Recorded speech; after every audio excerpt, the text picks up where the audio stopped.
As my breath ceases, the weeping of loved ones fades away.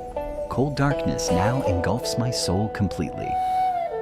A strange wind blows, sweeping my consciousness away. Helpless, I drift into the unknown void. Before my eyes, a majestic, misty gate appears. Is this the legendary gate of demons from old tales? Welcome to the secret journey of life and death. The 18 layers of hell shall now be opened wide. Do not look away, for what you are about to see is not fiction, but the stark truth of karma. I feel light, floating in the void. My feet touch no ground, and the sun's warmth is forever gone. Around me are thousands of other blurry shapes, everyone bewildered and filled with extreme terror. We are herded by ox-head and horse-faced demons. The sound of iron chains clashes loud and harsh. This is the Bardo state, wandering for 49 days, waiting for the next life's fate to be sealed. The Naihe River appears, red with filthy blood. The precarious bridge spans it across to the far side. The old woman by the bridge offers the soup of forgetting. Drink, and all earthly memories vanish. But before I could drink, the karma wind blew hard, sweeping me straight into King Yama's great hall. King Yama sits high, his face dark and stern, yet his eyes shine bright, piercing through the heart and soul. He judges not, but shows me the karma mirror, reflecting my entire life with absolute truth. Every lie spoken, and every cruel deed I ever did now appears clearly, detail by detail. No denial, no begging. My own sins are creating this punishment right before my very eyes. Hell is not built by anyone. It is created solely from our own dark and deluded consciousness. When hatred rises fiercely, the fires of hell instantly flare up to incinerate the body. A giant tornado sucks me in tight, throwing me straight down into the deep and bottomless abyss. Falling freely in endless darkness, tragic screams echo from the depths, chilling the soul to the bone.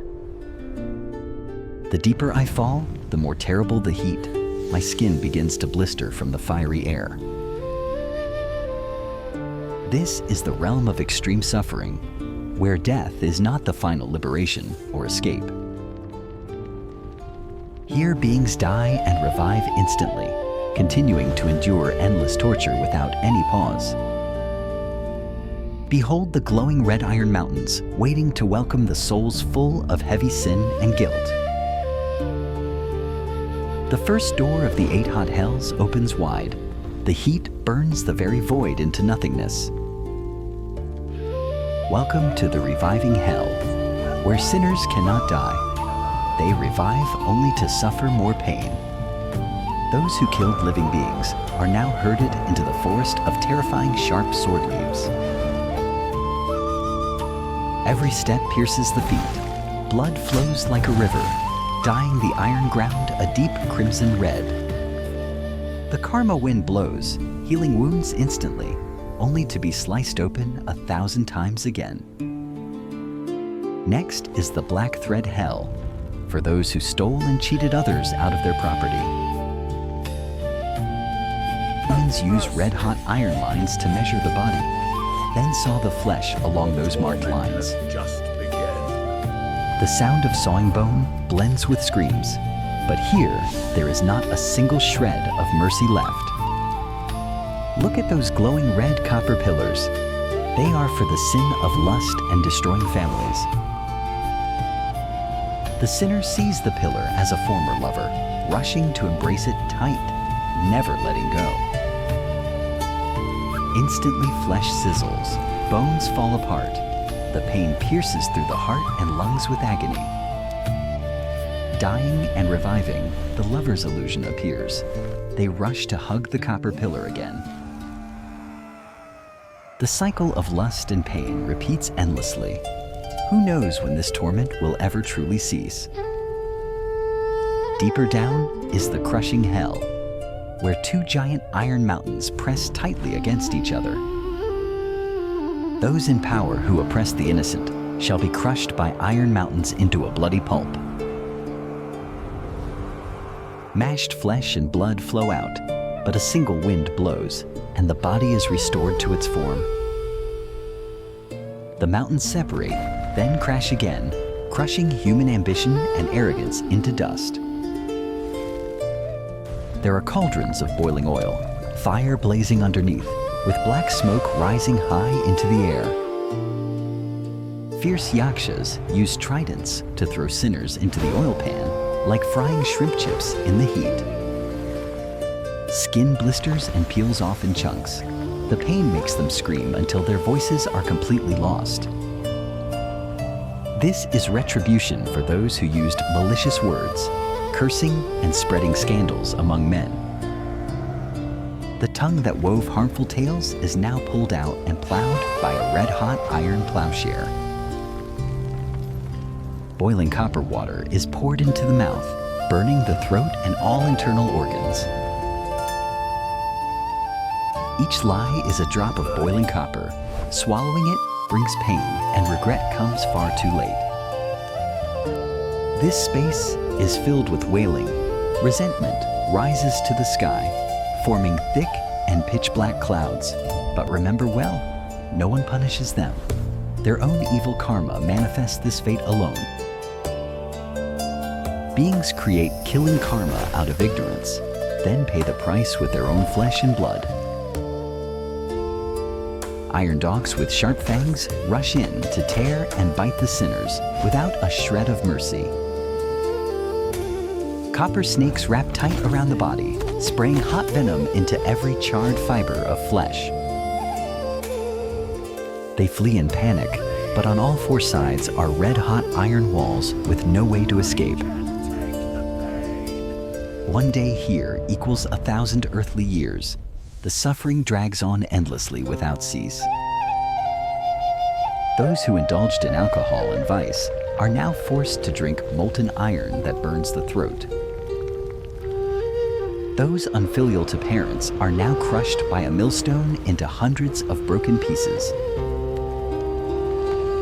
The law of karma is a wide net, but hard to escape. Not a single sin can be hidden. Seeing this horrific scene, who would dare despise the small evil deeds done in daily life? The heat of hatred is scarier than fire. It burns away all merit we have accumulated. Passing through all 8 scorching hells, one might think it is time to rest for a little while. But no, ahead lies a white expanse. A bone-chilling cold begins to invade the entire space. Welcome to the 8 cold hells, where the cold is even more cruel than the burning fire's heat. The sudden temperature shift makes the soul shrink in pain, as if pricked by 10,000 needles. Why does such a cold place exist? It is the result of a stingy and unfeeling heart. An icy desert stretches endlessly. The biting wind cuts the flesh, whistling in constant bursts. Sinners here huddle naked, their bodies turning purple from the terrible negative degree, cold. This is our Buddha hell, where skin blisters from cold and pain penetrates to the very bone marrow. So cold that lips and mouths stiffen, unable to speak, only emitting weak and faint moaning sounds. Next is near our Buddha, where blisters burst. Blood and pus flow profusely, then freeze immediately. The cold represents selfishness, a frozen heart that feels no emotion before others' pain. Those who only hoarded for themselves in life, never giving charity to help the poor and needy. Get away! Now they endure cold loneliness, without a single cloth to cover, without a bit of warmth. The deeper one goes, the crueler the cold becomes. The sinner's body starts to crack all over. This is a Tata hell, named after the sound of teeth chattering together without stopping.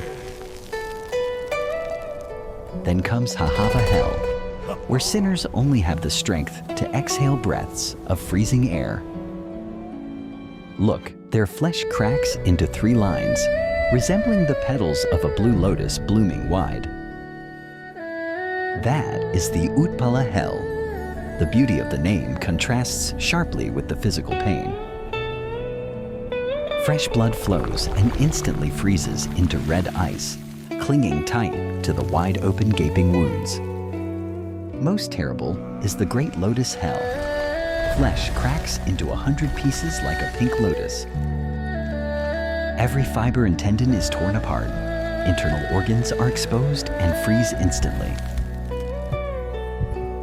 Iron-beaked insects crawl into the cracks, gnawing on bone marrow, causing pain beyond measure. The silence here is scarier than screams. It is the silence of death and absolute despair. A withered soul without love attracts a realm that is nothing but eternal ice and frost. They stand there like statues of bloody ice, enduring the punishment of their own conscience. Time in the cold hell is 1,000 times longer than hot hell. The torment is dull and persistent. Ice and snow cover their eyes. They no longer see light, only the white color of morning. Can anyone hear the belated repentance from the depths of these trembling and shivering souls? Karma wind blows ceaselessly, carrying snowflakes as sharp as razor blades cutting into the flesh. Indifference to fellow beings in life is now paid for with solitude in the field of ice. If they'd known this terrible retribution, they surely would have opened their hearts with kindness. External ice may melt, but the ice within the soul is the hardest thing to break apart. Having passed through the heat and the cold, we think we have reached the very bottom of hell. But no, there is a place more fearful than all, known as the ultimate end of suffering. A pitch-black pit appears before the eyes, bottomless, lightless, with only echoes remaining. Welcome to Avici Hell, also called uninterrupted, where there is no interruption at all. Uninterrupted time. Suffering is constant day and night, without rest for even a split second. Uninterrupted space. One person's body fills the entire hell, leaving no empty space at all. Uninterrupted instruments. All kinds of torture are inflicted simultaneously at once. This place is for the gravest sins, the 5 heinous crimes, and destroying the Tathagata's law. Those who killed parents, shed Buddha's blood, and broke the Sangha's harmony all come here. Fire from above, fire from below, burning body and soul, leaving no spot untouched or unharmed. Wishing to die is impossible. Hoping for a second to breathe is absolutely denied. Iron dogs and copper snakes vie to eat flesh, gouging eyes and hearts, causing ultimate pain. Lifetime after lifetime, spinning in the sea of misery, knowing not when release will ever come. One suffering fills the hell, yet 10,000 suffering also find it packed tight like a wedge. Make it stop. The darkness here is not lack of light, but great evil obscuring the conscience within. Make it stop. Screams echo unheard, for everyone is busy enduring their own immense suffering and pain. Compared to the agony in Avici, previous hells are but gentle and peaceful, pleasant dreams. Amidst such utter despair, is there any miracle to save these sinful and wretched souls? A golden light suddenly flashes, tearing through the thick black night of the Avici Hell. The sound of the monk's staff ringing shakes the 10 directions of the dark and cold, gloomy world. A venerable one appears, wearing the 7 Buddha crown, holding a bright, wish-fulfilling jewel. That is Ksitigarbha Bodhisattva, the compassionate lord of the dark netherworld realm. He made a great vow: if hell is not empty, I swear not to become a supreme Buddha. Meaning, if hell is not yet empty, he vows he will not yet accept Buddhahood's fruit. Wherever his aura shines, fierce fires are extinguished and swords turn into lotus flowers. Spirits suffering torture, relying on that power, find temporary peace and safety. He uses no magic to break the jail, but compassion to awaken the conscience of beings. He teaches, all is mind created. The mind made hell, and the mind can also destroy it. Just one thought of sincere repentance arises, and the Avici gate opens wide itself. Like a lotus rising from the mud, enlightenment sprouts from the most extreme suffering. I kneel down, tears flowing, feeling for the first time the warmth of saving love and mercy. All hatred, greed, and ignorance suddenly vanish with the deep and resonant bell sound. The painful body heals. Light wraps around me, gently lifting me up high into the air. I look back one last time. The fires still burn, but they are no longer fearful as before. Is hell real or not? The answer lies right within the actions of each and every one of us. Whenever we anger and harm others, we build another brick for that dark prison ourselves. Whenever we love and share, we plant another pure and fragrant golden lotus flower. No one can escape karma, whether flying high in the sky or diving into the deep sea. The choice is in your hands. Becoming Buddha or demon is just one thought apart. The hell journey ends today, but the lesson of karma remains there forevermore. Do not wait to see the coffin to shed tears. Do not wait for hell to feel regret. Live fully every moment, sowing good seeds today to reap sweet fruit in the days to come. Namo Great Vow Ksitigarbha Bodhisattva, please save all beings in misery. Change starts from awareness. Drop the butcher's knife and instantly become a Buddha here. Hell will be empty if human greed, hatred, and ignorance are completely extinguished. Look at the blooming golden lotus, the symbol of the eternal and deathless Bodhi mind. No matter how foul the mud, the lotus still emits fragrance, untainted by the filth. No matter your past mistakes, the chance to turn back always waits for you right up ahead. The temple bell rings in the mind, waking the seed of goodness that has slept for so long. I feel incredibly light. The chains that bound me for so long suddenly vanish completely.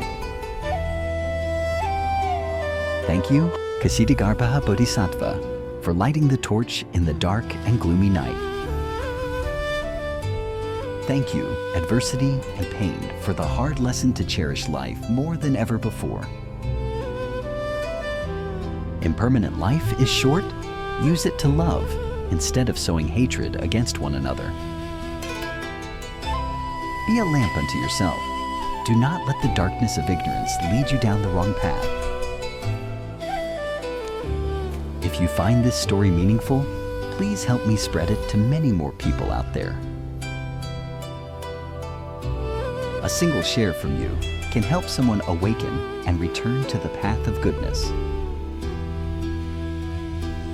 Do not forget to like and subscribe so you miss no fascinating spiritual mysteries. Comment Namo Ksitigarbha Bodhisattva to pray for peace for your family. See you in the next video. Wishing everyone, body and mind, always in peace and happiness. Amidst the